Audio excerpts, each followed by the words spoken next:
So we're in Numbers 11 and we're thinking about the way the Lord filled the 70 elders with the Spirit. There is a little bit of a translation issue in verse 25, because it says here, "Then the Lord came down in the cloud and spoke to him," Moses, "and took of the Spirit that was upon him and placed the Spirit upon the 70 elders. And it happened that when the Spirit rested upon them, that they prophesied." And then there's this bit that's a bit of controversy. In my version it says, "though they never did again." They never prophesied again. So it was just this only briefly, they were filled with the Spirit, were preaching the word of the Lord, and it looked as if, oh, this is going to be amazing. They're going to go out and preach the word of the Lord throughout the congregation. Fantastic. But that was it. They didn't seek the Spirit. They did not continue to be filled with the Spirit, and so this ability to preach with power and conviction, just that was that. They didn't use this gift. They didn't treasure it. So that's one way, but it could also be translated, and you certainly get it in, well, it doesn't matter which versions, but you do get this other way of translating it, where it says they didn't stop preaching, meaning from this point on, these 70 elders did continue to preach in the power of the Spirit throughout the ancient church. And maybe they weren't able to stir that up in others, but at least there were some Spirit-filled preachers throughout the ancient church. So whatever is the case on that, there were two of the people, Eldad and Medad, who hadn't been there for this encounter with the Lord and being filled with the Spirit.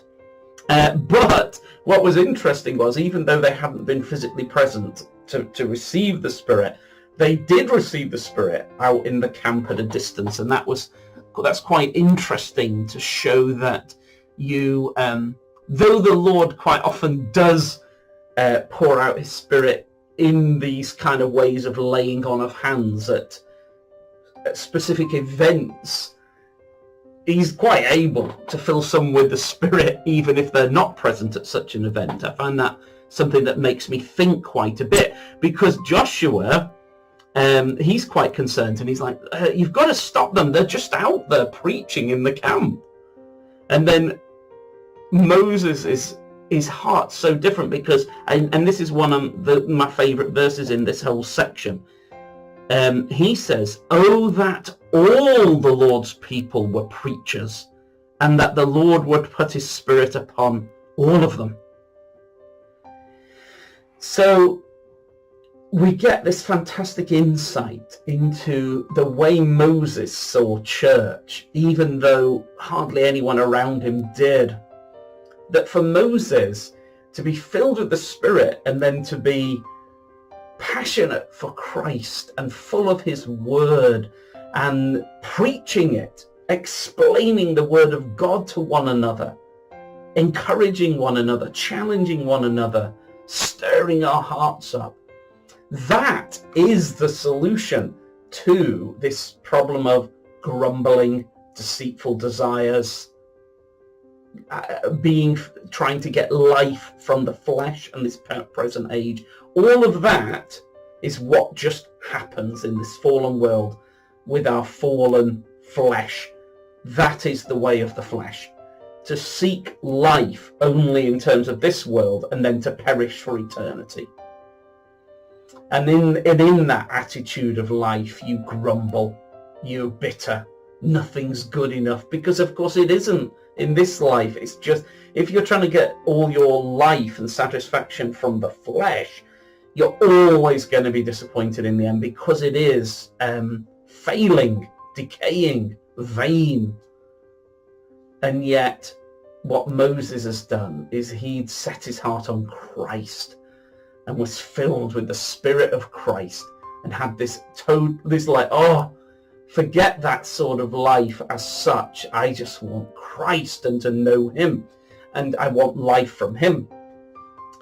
And Moses realizes that isn't a like an elite VIP version of Christianity that he's allowed, and that ordinary believers are not supposed to have that kind of passion for Christ, or not supposed to be filled with the Spirit.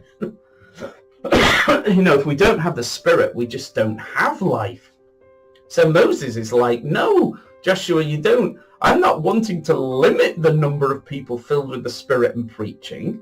I want everybody to be filled with the Spirit and preaching. Everybody in church should be filled with the Spirit and able to declare, explain, enjoy the Word of God, share it with one another. That would be amazing if we have 3 million people who were filled with the Spirit and able to, with great conviction and power, preach it to one another. And that's important, I think, because occasionally I've heard this idea that, to be filled with the Spirit, that was only for very isolated individuals in the Old Testament. Maybe Moses, maybe the prophets, but ordinary believers didn't really, they weren't supposed to be filled with the Spirit. I'm like, oh my goodness, there is no Christian life without the Spirit, really. It's not like it's not that there are two levels of Christian life. There's like your ordinary basic fire insurance package, and then there's the Spirit-filled, in love with Christ, empowered for service level that you can upgrade to if you want, but you don't. That's only for special people. That's nonsense.